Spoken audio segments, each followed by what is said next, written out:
Hello good morning दोस्तों। आज चलो ट्वेल्थ क्लास साइंस का एक चैप्टर है इकोसिस्टम पारितंत्र जो अपन स्टार्ट करते हैं। और ये मेरे ट्वेल्थ क्लास के नोट्स की एक फर्स्ट वीडियो है। अगर आपको ट्वेल्थ क्लास में बायो के अंदर कोई भी नोट्स अगर चाहिए किसी भी चैप्टर के तो आप मुझे प्लीज़ कमेंट करना। ओके चलो स्टार्ट करते हैं। पारितंत्र इकोसिस्टम जिसको बोलते हैं।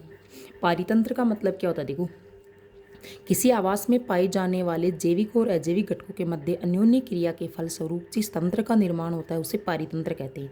कि कोई भी आवास जिसमें पाए जाने वाले जितने भी जैविक जीवित सजीव जो घटक होते हैं ना वो, और अजैविक जो इसमें निर्जीव घटक आ जाते हैं, कि जैविक और अजैविक घटकों के मध्य अन्योन्य क्रिया का मतलब हो गया आपस में क्रिया होने के कारण फलस्वरूप जिस तंत्र का निर्माण होता है कि अपने वातावरण के जितने भी जैविक और अजैविक घटक जितने भी सजीव और निर्जीव जो प्राणी होते हैं उनके मध्य आपस में क्रिया होने के कारण जो एक तंत्र का निर्माण होता है ना वही कहलाता है पारितंत्र। यानी अपना वातावरण है, अपना पारितंत्र है, वो सजीव और निर्जीव दोनों घटकों से मिलकर बना होता है। ऐसा नहीं कि अकेले सजीव से ही पारितंत्र बना है, अकेले निर्जीव से ही पारितंत्र बना है, इसमें दोनों घटक भाग लेते हैं बराबर।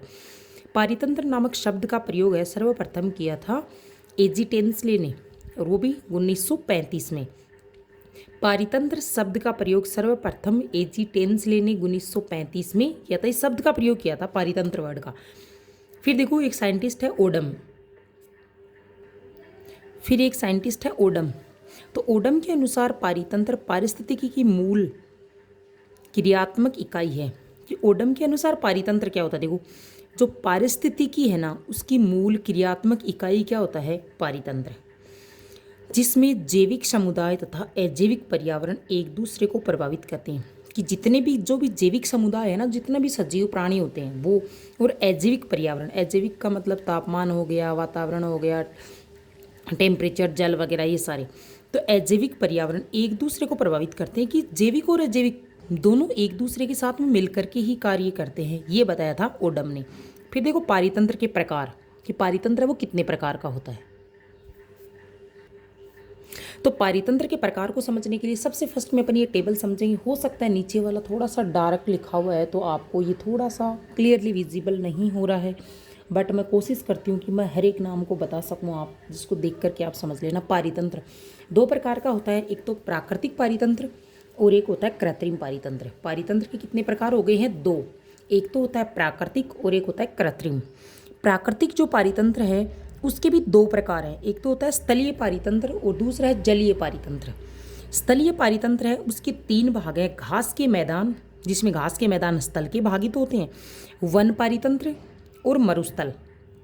घास के मैदान, वन पारितंत्र और स्थलीय। जलीय जो पारितंत्र है उसके दो भाग हैं, दो टाइप्स हैं यहाँ पे। एक तो है इसमें लवणीय पारितंत्र और दूसरा है लवणीय पारितंत्र।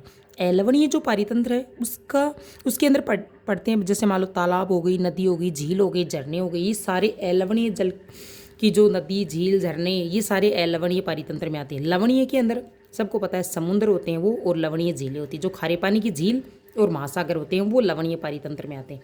फिर अपना पॉइंट आ गया पारितंत्र का दूसरा प्रकार है कृत्रिम पारितंत्र। कि कृत्रिम का मतलब हो गया आर्टिफिशियल या मनुष्य द्वारा जो बनाया जाता है, जो नेचर की देन नहीं है। नेचर की देन कौन से होते हैं? प्राकृतिक। प्राकृतिक में घास के मैदान होते हैं अपने आप बने होते हैं, वन होते हैं, जंगल अपने आप बने होते हैं, मरुस्थल होते हैं अपने आप बनते हैं। लवणीय, लवणीय झील, नदी, झरने, सागर, महासागर, लवणीय झीलें, ये सारी की सारी प्रकृति की देन है। कृत्रिम पारितंत्र में जलजीवशाला, प्रयोगशाला, सस्य भूमि और उद्यान ये मनुष्य के द्वारा बनाए जाते हैं। जलजीवशाला का मतलब हो गया कि जैसे मान लो अपन ने कोई तालाब वगैरह बना दिया जिसके अंदर मछली पालन वगैरह कुछ भी कर रहे हैं तो ये कृत्रिम हो गया, मनुष्य के द्वारा। प्रयोगशाला, मनुष्य लेबोरेटरी वगैरह बनाते। सस्य भूमि कुछ एक ऐसी भूमि होती है जिसको मनुष्य या तो खाली करके पेड़ पौधे वगैरह वहाँ से हटा करके कोई अपने प्रयोग में लेता है, तो ये आ जाती है सस्य भूमि। या फिर उद्यान, उद्यान का मतलब हो गया गार्डन। गार्डन मनुष्य के द्वारा बना होता है, तो ये भी कृत्रिम पारितंत्र का ही भाग है। फिर देखो पारितंत्र की संरचना। पारितंत्र की संरचना में अपन पढ़ते हैं ओडम के अनुसार, साइंटिस्ट कौन आ गए? ओडम। ओडम के अनुसार पारितंत्र की संरचना के निर्माण में दो प्रकार के घटक भाग लेते हैं। पारितंत्र की संरचना में ओडम के अनुसार अपन पारितंत्र की संरचना पढ़ रहे हैं कि पारितंत्र ओडम के अनुसार कितने प्रकार का होता है? दो प्रकार का। फर्स्ट है उसका जैविक घटक। जैविक घटक तो जैविक घटक देखो कौन से होते हैं। जैविक घटकों में सभी जीवित जीवों को शामिल किया जाता है। कि जैविक घटक का मतलब ही क्या होता है, सारे के सारे सजीव प्राणी। पीछे भी अपने आया था जैविक घटक और अजैविक घटक नाम। तो जैविक घटक वर्ड का मतलब ही होता है कि जिसमें सारे के सारे जीवित घटकों को या सजीव प्राणियों को शामिल किया गया है, जैसे जीव जंतु और पेड़ पौधे। जीव जंतु और पेड़ पौधे सारे के सारे किस में आते हैं, जैविक घटक के अंतर्गत आते हैं। अब देखो पोषण के आधार पर इन्हें दो भागों में बांटा गया है। कि जैविक घटकों को भी पोषण के आधार पर कितने भागों में बांटा गया है, दो। फर्स्ट है स्वपोषी और दूसरा है विषमपोषी। कि जो जैविक घटक हैं उसके दो प्रकार हैं, उनको भोजन के आधार पे, पोषण के आधार पे दो भागों में बांटा गया है। एक तो स्वपोषी और दूसरा होता है विषमपोषी।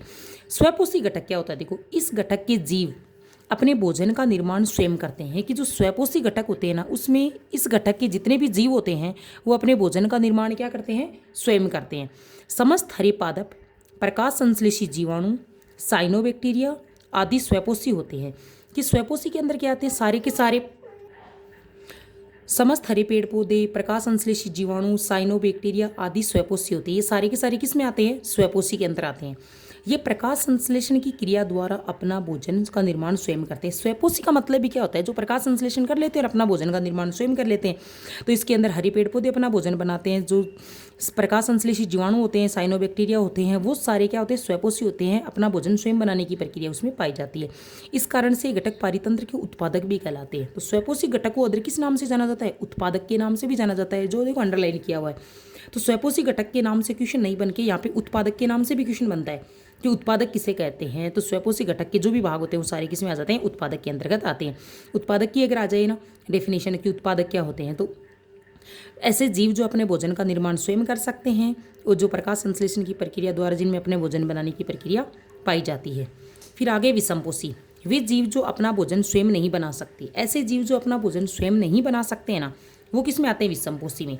तब भोजन के लिए उत्पादकों पर निर्भर रहते हैं। अपने भोजन के लिए किस पर निर्भर रहते हैं, उत्पादक पे, यानी स्वपोषी घटकों पे अपने भोजन के लिए निर्भर रहते हैं। ऐसे जीवों को उपभोक्ता कहते हैं। और ऐसे जीव किसके नाम से जाने जाते हैं, उपभोक्ता के नाम से जाने जाते हैं।